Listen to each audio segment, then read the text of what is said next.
అసలు ఎంత బాగుండో చూసిరా వినాయకుడు. అడ్డు కూడా అంతనే బాగుంది. అండ్ ఇది ఎక్కడో తెలుసా, ఇది షాద్నగర్ లో వెంకటేశ్వర థియేటర్ దగ్గర ఉంది. అండ్ ఇది SVSS టీమ్ వాళ్ళైతే చేపించుకున్నారు. డీటెయిల్స్ అంతా చెప్తా. అండ్ షాద్నగర్ లో మ్యాబ్నర్ రోడ్ దగ్గర వెంకటేశ్వర థియేటర్ దగ్గర ఉంటది.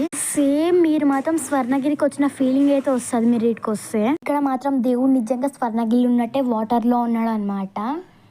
లోటస్ కూడా ఉన్నాయి. ఈ వినాయకుడు మాత్రం నాకు అసలు సూపర్ నచ్చేసిండు. నేను చూసిన వినాయకులు అన్నిటికన్నా నాకు ఇష్టమైన వినాయకుడు అంటే ఇదే. అసలు ఇంకా నాగు పడగలతో నాగు పాన్ మీద కూర్చున్నట్టు అసలు ఎంత బాగుండేనో వినాయకుడు మాత్రం చాలా మంచిగా అనిపించింది. పాయింట్ ఏందో తెలుసా, ఈ వినాయకుడు చాలా పెద్దగా ఉంది. చూస్తుంటే అలా అనిపించదేమో కానీ నిజంగా చూస్తే మాత్రం చాలా పెద్దగా ఉంది. అయినా మొత్తం స్పేస్ లాగా ఇచ్చిర్రు, మనకు వాటర్ లాగా అనిపిస్తుంది కదా.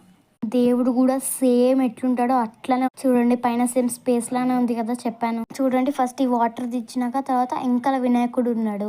ఇంటి దగ్గర ఇలా ప్లాంట్స్ తో పెట్టిర్రు ఎంట్రీ. బయట మొత్తం బ్లాక్ సాయిల్ లాగా ఇంత అంతా పెట్టిరు. అండ్ మధ్యలో స్తంభం కూడా పెట్టిరు అనమాట. ఫ్లవర్ లా ఉండి అందులో వాటర్ ఉన్నాయి. ఆ తర్వాత స్తంభం ఉంది. తిరుపతిలో చూస్తున్న స్వామి కూడా ఉన్నాడు. చూడండి టీమ్ SVSS బయటికి అయితే వచ్చేసినాము. అండ్ బయటకు వచ్చి like share comment subscribe bye.